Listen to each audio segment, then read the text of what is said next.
pensado, mas aquilo ali não era bem assim, eu penso outra coisa, mas é uma maneira de colocar a pessoa para pensar no assunto, né, que até então não se tinha. Não sei ainda como terminou essa história da normativa, não sei se já foi implantada, se já virou decreto, qualquer coisa assim ou não, mas até onde eu sei ainda não. Você comentou da capacitação da mão de obra local, que foi bacana, porque o pessoal acabou trabalhando e aderindo ao projeto, né? Isso foi uma iniciativa do IFAM ou de vocês e foi a cabo? E quanto tempo isso demorou? Assim? Olha, a obra está funcionando desde 2007. De 2007 para cá a gente formou restauradores de tudo quanto é disciplina, assim. A gente formou e foi formado também. Eu não vou achar assim também que a gente sabe de tudo e que a gente chegou lá e saiu ensinando todo mundo. Não é assim. Foi uma super de uma troca. Nesse sentido, eu acho que esse, na realidade, é o retorno do trabalho que a gente faz, porque o valor em si, o dinheiro que você capta para conseguir fazer essa obra é muito inferior ao que você precisa para fazer a obra nesse tempo e com essa mão de obra. Então, é assim, tem vezes que a gente fica assim, arrancando os cabelos, o que a gente vai fazer? Vai mandar esse pessoal embora, mas não dá, porque como é que vai demitir um cara desse, não sei o quê. Eu lembro dessa crise. Quando eu falo a fase heróica do patrimônio nunca acabou, é sério, a gente luta descabelando. Eu sou da iniciativa privada, eu tô falando isso aqui de coração aberto, sabe? É uma coisa que quando você tem essa intenção de fazer as coisas da maneira mais delicada, da maneira mais adequada que você consegue, tem um custo. E esse custo nunca está embutido no valor de projeto cultural, no CAB. O projeto cultural sempre tem um valor cortado, inclusive, né? Você coloca pedindo 10, ele te dá 7. Aí se vira nos 30. E assim, essa mão de obra local, a gente tem muito orgulho de falar que é todo mundo de lá. A gente não leva a gente de São Paulo para trabalhar nas cidades onde a gente tem obras. É uma postura nossa de trabalho. Pois não. Uma pergunta, você vai nesse caminho. Durante a sua fala, eu já estava falando assim, tentando calcular milimetricamente, dada a proporcionalidade do tamanho da fábrica, quanto tempo levaria tanto o diagnóstico quantos anos para restaurar. Né? Então, uma pergunta mais a ver com essa perspectiva da restauração. Vocês, basicamente a estrutura lá é captação de recursos via caminho cultural, não? Não. Então, eu ia perguntar como é que está esse mercado, assim, há pessoas dispostas, empresas que têm mais dirigido para isso, assim, claro que tem dificuldade de recursos, mas há um afluxo maior ou não? Como é que é essa relação do patrimônio, da restauração com os mecanismos privados ou até estatais do Rio de Janeiro?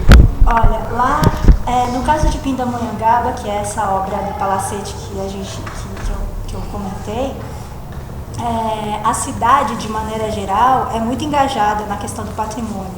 O Vale do Paraíba é uma região muito especial do estado de São Paulo nesse aspecto, porque qualquer pessoa com quem você vai conversar, no Vale do Paraíba, não é só em Pinda não, as pessoas conhecem a história, as famílias, os clãs, eles vão assim até a 10ª geração, eles são incríveis, eles conhecem histórias de tudo quanto é tipo. E da mesma maneira, o polo industrial dessa região é fortíssimo. E não só no sentido cultural, mas no sentido social, eles têm muitos programas implantados. Então tem uma empresa que é uma das nossas patrocinadoras, que é a Tenares Confab, que é uma fábrica de tubos. E a Tenares tem um dia no ano que ela reúne todos os gestores culturais para apresentarem os trabalhos que ela patrocina. Pois eu e a Rosângela, assim, do lado, a gente estava numa roda como essa, que hoje cada pessoa que estava sentada ia lá e apresentava seu projeto. A gente chorava a apresentação inteira, porque era tudo muito... cada um tem uma luta muito séria envolvida. E que as pessoas, não importa... eu sei que elas não estavam lá porque elas estavam recebendo um dinheiro para fazer aquilo. Elas estavam lá porque, independente daquele dinheiro ou não, elas estariam fazendo a mesma coisa, sabe? Nesse caso dessa cidade, existem algumas empresas que estão estabelecidas, que têm a planta da fábrica na cidade e que têm interesse e têm as ferramentas já todas prontas para que esse processo aconteça de uma maneira sistemática. Então, chega no final do ano, eles analisam todos os projetos e veem para onde que eles vão deslocar a parcela do imposto que é devida. Em outras empresas, não é assim. Então, teve um dia que a gente fez uma apresentação sobre projetos culturais para vários empresários de indústrias locais, para todo mundo poder ajudar. Pois a gente escutava nas cadeiras, eu estava sentada na plateia, assim, infiltrada, e eu escutava o moço da frente falando assim, aí tem maracutaia, isso é conversa fiada, eles devem ganhar muito dinheiro com isso. Não tem mágica. Todo o dinheiro que é depositado na conta do PRONAC é contabilizado e é comprovado para o Ministério da Cultura. Não tem maracutaia na história. É isso e isso, sabe? Quanto que você capta, com o que você vai fazer, e você tem que fazer com aquele dinheiro. Não tem show de nível. Então, esse desconhecimento também por parte das indústrias, das pessoas, dos diretores financeiros, diretores de marketing, que estão ligados ao processo que precisa ter para que isso aconteça, muitas pessoas não conhecem. E esse desconhecimento, de novo, é o que empata essa viabilidade. Porque... Mas você olhando, você acha que há perspectiva de melhora nessa relação? Acho. Eu sei que... Não por isso. Sabe por quê? Eu fico pensando que todas as pessoas com quem eu converso, é sério, todas as pessoas com quem eu converso sobre esse assunto, eu convido para ir lá no Palacete, venha ver o que eles estão fazendo. É incrível, é absurdo, sabe? E não há ninguém que saia de lá sem se comover com essa história. Não é porque eu sou apaixonada, é porque é de verdade, sabe? Então, eu acho que nesse sentido, não tem nada como a pessoa ir lá e vivenciar essa experiência, porque ela pensa assim, quando ela vê aquilo tudo, ela fala assim, eu também quero. Aí ela começa a participar. Nesse sentido que eu acho que quando a gente, essa luta pela faixa, ela tem mais de 50 anos, né? Só com uma perspectiva de um centro de memória, e ampliando. Então, ela é muito viva e muito forte, né? E na restauração desse ambiente necessário para restaurar a luta, né? Dois elementos que são muito fortes e muito intensos, que proporcionam essa condição que hoje que a gente está vivendo, primeiro, tem muitas pessoas que participaram intensivamente de toda a história da qual a gente está falando, então tem seus descendentes, tem netos, tem gente viva ainda, e é muito forte, né? Além da própria experiência afetiva, os conflitos em torno de todo o período do movimento, eu acho que há uma experiência destacada que é o fator autonomia, que eu chamo assim, né? Que é as pessoas morarem, trabalhar e construir seus sonhos, suas interrelações em torno da fábrica no mesmo lugar. Eu acho que isso é extremamente forte, inclusive sendo atual, né? Para criar ecovilas ou ecoregiões, etc. e tal, isso tem sido buscado ou tentado construir. A gente já tem isso muito forte, muito vivo. Então, restaurar esse movimento basicamente é quase fácil, né? Assim, é tranquilo. E aí lembrando disso, né? Porque ainda tem aqui essa coisa dos clãs, né? Assim, tudo meio que funciona em função dos clãs. As pessoas sempre se referenciam às famílias, os nomes, às suas descendências. E aí achava assim, não, isso é meio antigo, mas mesmo aqui dentro do curso da universidade, mesmo dentro do movimento, existem os clãs. Então, do Márcio e Maria Helena, Mari, não sei o quê, são núcleos familiares que, né, antigamente eram clãs, e que todos têm relações e participação, família, parente e tal, mas ainda é muito forte essa coisa dos clãs. Eles são referências, né, ordenadoras nesse sentido da história. Agora tem uma parte que a Alessandra perguntou, que é assim, aonde que é a interface dessa parte super técnica, que é especializada, específica, com a população, com a participação da comunidade. Eu entendo que em certa medida, a população consegue participar e com muita propriedade, com muito mais propriedade, inclusive, do que os técnicos, os arquitetos, engenheiros, os historiadores, arqueólogos, não sei o quê. Tem aí uma grande gama de profissionais que vão ser envolvidos nesse processo, inevitavelmente, porque é responsabilidade técnica isso, né? Agora, que esses profissionais ajam de acordo com as expectativas de quem vai usar que é o ponto. É o ponto de...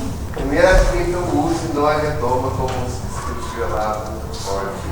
Se foi citada essa normativa que havia, não peguei muito o que era, mas havia um certo embate com isso, né? E está muito vivo hoje presente esse embate entre patrimônio estável e restauração e não degradação com o uso, impedindo o uso que é o que estão chamando de retoma ou cofre, né? Mas acho que está muito presente hoje nos vários elementos de experiência que a gente quer comparar, está muito presente essa discussão no embate entre a retoma e o uso, a relação. Então você toma por conta do uso e depois fecha para o uso. E aí, né, a brincadeira lá era uma cruz que foi tombada, porque as pessoas faziam romarias lá. Então essa romaria destruía a cruz, né? O material foi se degradando, né? E aí a grande ideia de um arquiteto, desculpa, não vou falar mal do arquiteto, mas enfim, era trocar a cruz por uma cruz de plástico, tirar a original e guardar ela em algum lugar e botar uma cruz de plástico. Só que o cara que reza, ele reza, aqui tem um outro sentido, ele não vai rezar para a cruz de plástico. Aí esbarra na questão da legitimidade, do material, que é a mesma questão do tapete do Oscar Niemeyer, né? Que ele desenhou o tapete, uma fábrica de tapete confeccionou o tapete está lá até hoje e ele está cheio de manchas, porque ele já foi restaurado tantas vezes, lavado e não sei o que, encardido. E aí o tapete está lá. Retira esse tapete e coloca-se outro. E deixa esse daí em exposição. Enrola o tapete e guarda que nem um pergaminho. Sabe? Essa questão da legitimidade, da materialidade, é uma questão não é de hoje, não é nossa essa questão. Esse problema tem uma questão interessante, porque de difícil solução. Eu acho que valia a pena, seguir um pouco esse caminho, porque em determinado momento a Rita falou assim, a gente não vai pegar e fazer uma construção nova parecendo velha, mas em alguns momentos a gente recompõe para criar a unidade, você falou. E aí tem toda aquela história da Carta de Veneza, essa coisa toda, que vai dar critérios de preservação e que para a gente se agravam, porque a fábrica hoje ela se apresenta como uma ruína. Ela está num estado de ruína, de depredação, o próprio proprietário vendeu as peças, deixou aquilo abandonado a se perder, né?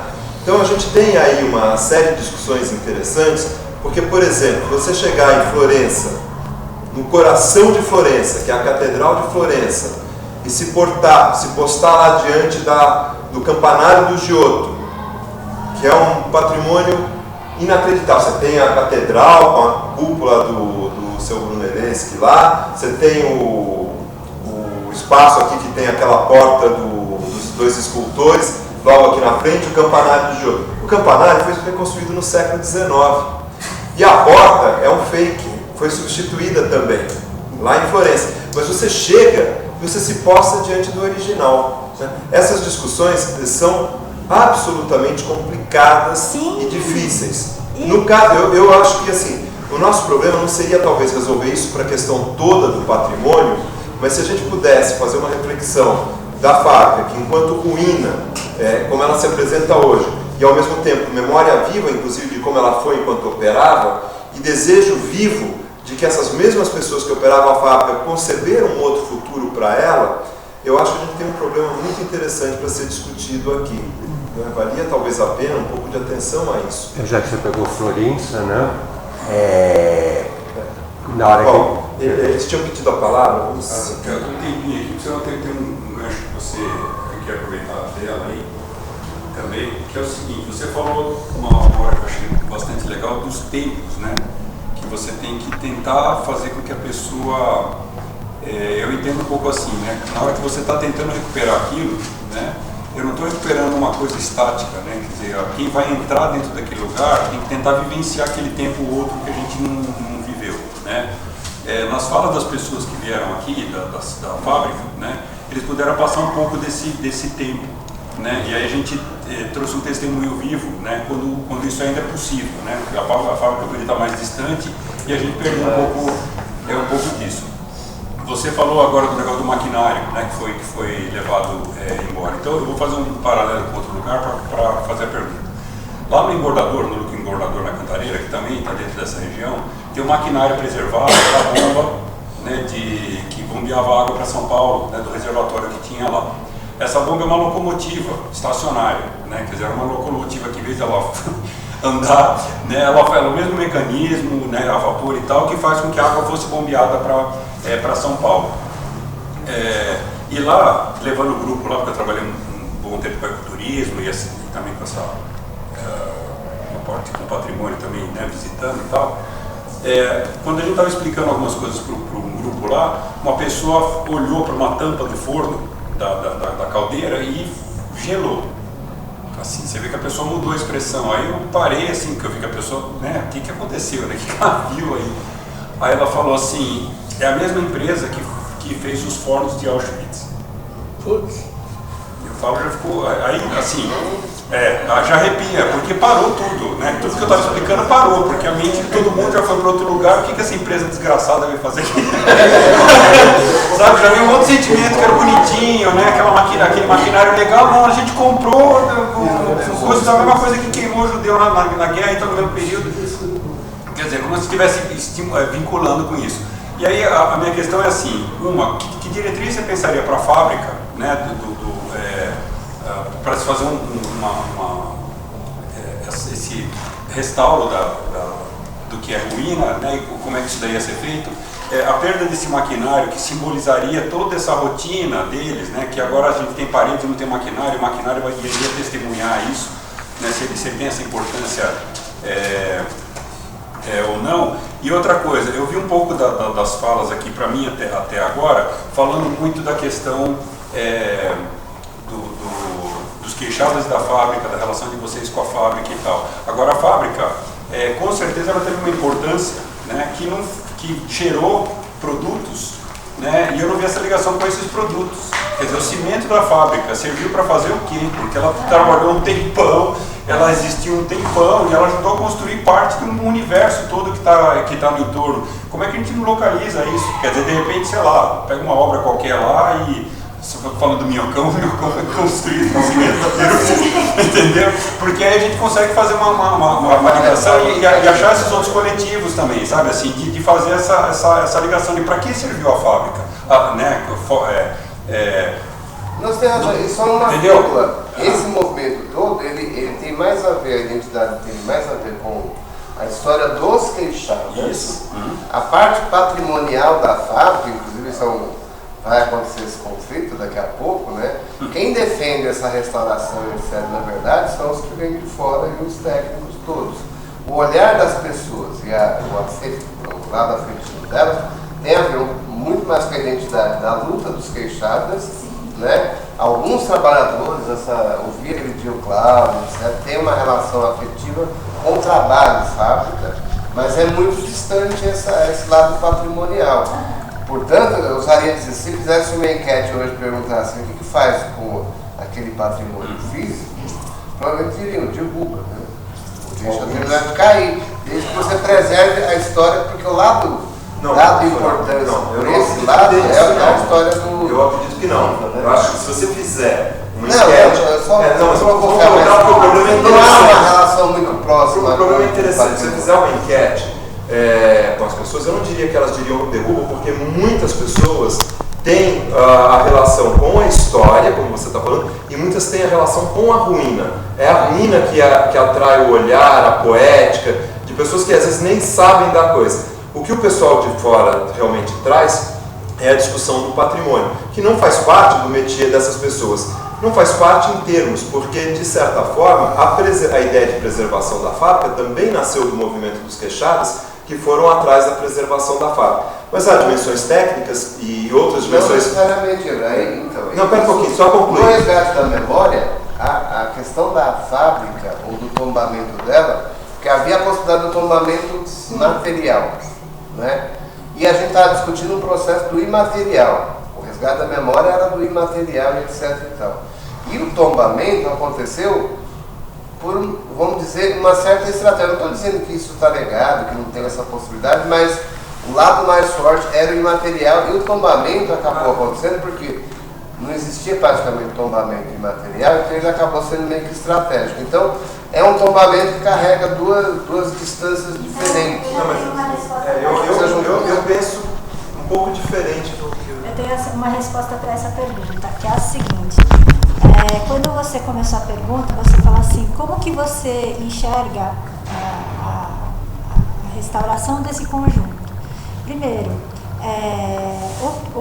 o conjunto foi tombado, pelo menos pela prefeitura, enquanto conjunto mesmo, as casas, a fábrica e tudo mais. A maneira como ela funcionava e como as lutas sociais aconteceram também, porque no tombamento do Compresp eles dizem que a importância é social, é histórica e é paisagística. Então, essa paisagem, ela faz parte dessa história. A paisagem criada pela existência da fábrica faz parte dessa luta, inclusive. Ela foi, de maneira positiva ou negativa, parte, sim, dessa história, dessas lutas. A gente compreende essa ideia do conjunto do ecossistema. Talvez dizendo assim, os atores e as pessoas que têm a ver muito hoje com a luta pela fábrica não são, se você fizer essa coisa da participação entre um critério técnico, o que é tombamento, que tem que tombar, enfim, as coisas que fazem parte dessa lógica do uso, num processo de participação, estou dizendo que essa lógica, ela perde sentido, porque o sentido dado por essas pessoas que hoje estão mais ativas tem a ver com essa outra memória afetiva que a gente poderia chamar. Então ele pode não compreender todo esse conjunto, então para ele talvez manter uma torre que lembra já é suficiente. Mas tem uma diferença nisso, né? Porque você não tem um único olhar sobre a fábrica. Sim. Não é só de fora para Perus, mas é dentro de Perus para a fábrica. Você tem algumas pessoas que gostariam de ver a fábrica como um índice de modernização de outra coisa, que foi introduzido pelo proprietário, não nasceu naturalmente aqui em Perus, foi introduzido pelo proprietário em algumas discussões. Você tem outras pessoas que querem ver a fábrica como essa herança dos queixadas, que queriam ver a fábrica enquanto construção, enquanto memória das lutas que eles tiveram lá, ter uma outra função para o futuro. Você tem outras pessoas que se aproximam da fábrica aqui em Perus como a ruína mesmo, como um espaço com ruína que poderia virar qualquer coisa, mas que a ruína tem um significado. E tem as pessoas que acham que aquilo é um entrave. né? Mas o que é interessante aqui em Perus é que é uma quantidade muito grande de pessoas que vai por uma dessas duas vertentes que foi falada aqui. Ou é a ruína, que é simbólica e vai, apela e gera poéticas, ou é a memória dos movimentos do Quechá. O que tem que, eu acho que discernir só no que você está falando é uma pequena coisa, porque eu concordo com essa dimensão afetiva, ela é a raiz de proteger a fábrica, é a dimensão afetiva. Não passou pela cabeça do pessoal de Perus, eu acho que nem mesmo dos Quechás, a questão de ser a primeira fábrica, uma técnica canadense, bababá, que também é importante, que faz parte da história da fábrica, e que a gente coloca na discussão como achando, bom, reconstituir esse universo é também agregar essas informações para construir o que ela vai ser. E que o projeto de restauro, na realidade, o que ele vai evidenciar é tudo isso. São todos os valores conciliados. Mas tem uma coisa conceitual que eu acho que ela está vindo aqui várias vezes. A sede do sindicato, que eu me lembro, foi tombada como patrimônio imaterial, né? A fábrica ela é tombada como esse conjunto físico que é a memória de uma história de lutas e de um arranjo importante na construção do setor da cidade. Então ela une, como eu acho que a Mita explicou bem, ela une os dois sentidos na sua coisa. Agora, quando você pensa numa coisa imaterial, né, ela é muito ambígua quando esse material se refere a um lugar, a uma construção. Porque ele só se realiza enquanto material na presença daquele material. Se você tirar a fábrica, você não vai apagar a memória, mas o patrimônio em si, e é essa reação que o Perus tem levantado, estão depredando a fábrica e a gente não quer que elas continuem depredando. Tem uma fala aqui que eu vou atrás aqui do Soró, que existiu aqui em Perus, não é só o movimento dos Quechá, a questão da fábrica, também existiu uma luta ambiental contra a fábrica. Quando ele fala desse enquete, de perguntar, algumas pessoas querem a fábrica ali embaixo, porque no russo, onde houve... A memória dela é ruim. É ruim, porque não houve. Quando houve em Perus uma luta, foi a segunda luta maior sobre a questão do meio ambiente. Era em Cubatão e depois em Perus. Na década de 70 isso foi muito forte. E quando eu estava lá, eu já morei no Jeito Russo, onde nós estávamos aqui em trabalho, falamos da retorno da fábrica, as pessoas se arrepiaram. Se arrepiaram, porque a luta contra a fábrica, ela foi um dos pontos fortes. Houve dois... Aonde? O Jeito Russo. Então, que é do outro lado. Você tem que ver a dimensão histórica dessa fala que você está falando, porque você tem toda a razão, e a gente já conversou isso aqui na disciplina, mas eu falei assim, há pelo menos 4, mas a gente pode dizer mais, vertentes de como o Peru se relaciona com a fábrica. Um cara que se antagoniza, né? Existe. No caso específico do Jardim do Russo, que você tem razão, mas tem uma outra dimensão que tem que ser agregada nessa conversa, que é o seguinte: Peru se constituiu enquanto bairro em torno de algumas áreas de extração de minério que havia aqui, que ainda existem, né? E da fábrica, e de alguma coisa local. A partir de um determinado momento, dos anos 70 em diante, você começa a ter um outro tipo de expansão urbana que hoje chega até o Anhanguera, mas que é muito recente e que trouxe um pessoal que não tinha qualquer relação com essa história. A atribuição de valor que essas pessoas trazem é essa que o Dida está falando aqui, e que em muitos casos, não todos, sobretudo os mais antigos, talvez nesse lugar específico, ela é negativa, porque eles não tinham a mesma relação, eles vieram com uma outra história, ocupar de uma outra forma o local. Então você tem uma situação complexa. Na medida em que a gente